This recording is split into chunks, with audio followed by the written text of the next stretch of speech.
So the turbo is finally mounted.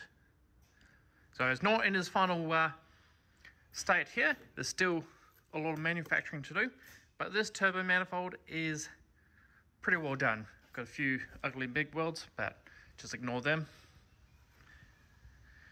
So the manifold's all done with the exception of the wastegate, which we're going to add in later once we figure out all the dump pipe and all that. Because this thing is going to drive on the road again, it's going to have to be plumbed back, and it's going to have its cat converters. But that's a future Sam problem. For today, we've got to put this manifold back on. That's been sitting in the back of the car for quite some time now.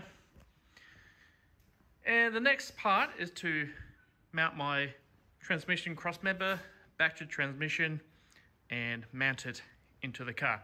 So once I've done that, I can get the proper pitch angle of the motor, and I can start finishing the cross under the pipe to merge the right bank with the left bank. And once I've done that, I then can do my exhaust dump here. So this is a 3.5 inch out. I still need to make an adapter to go from 3.5 inch down to 3 inch to fit through that hole there. So still waiting on a few parts. The wastegate's on the way. They'll be here in the next week or so. In the meantime, I've got to pull this, lift this motor up a little bit, disconnect the engine mount to actually get the driver's side exhaust manifold back into place.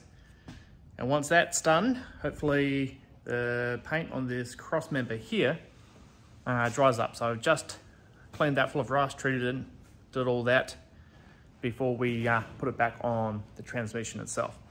So it's just going to be dummied up for now, because all this motor has to come back out. I want to do a trunnion upgrade and a few things to the motor before we actually start running this thing, just to ensure the life of the motor, at least as much as you can with a factory internals LS1. So that's enough talking. Now I'll skip ahead to where this manifold is back in. All right, so that didn't work.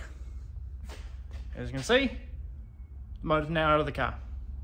So we've had an issue. So as I've put this together on the bench, things have moved. So primarily with this last runner, I'm thinking when I pulled it apart on the bench, put it back together, I didn't put it together exactly how it was tacked together. As you can see, that's snug, not so snug, and that's a mile off. And we look deep, we're touching here, just about to touch. And underneath, we're already touching there. So that's now what we're doing. So we were meant to be mounting the transmission and making the crossover pipe, but now that's just changed to fixing my mistake. So we've made a little bit further. I've got this manifold. I've got the runners modified.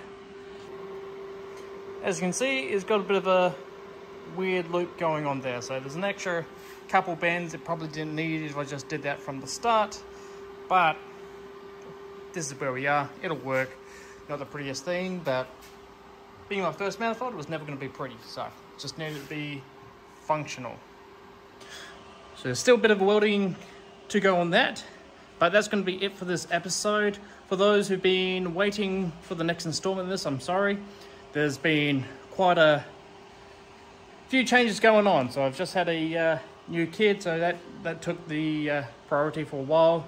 Had dramas with the Tesla, hit the Kangaroo, that was in the last video. But all those dramas, they're coming to an end, so back on the patrol project. So we've got the Christmas break coming up. I'm going to have a lot more content coming out on this. So later on this week, we should be having a video on the Tesla, just a little upgrade. That's rather interesting, so keep an eye out for that. But see you next time. Sam's Project Bench. Bye.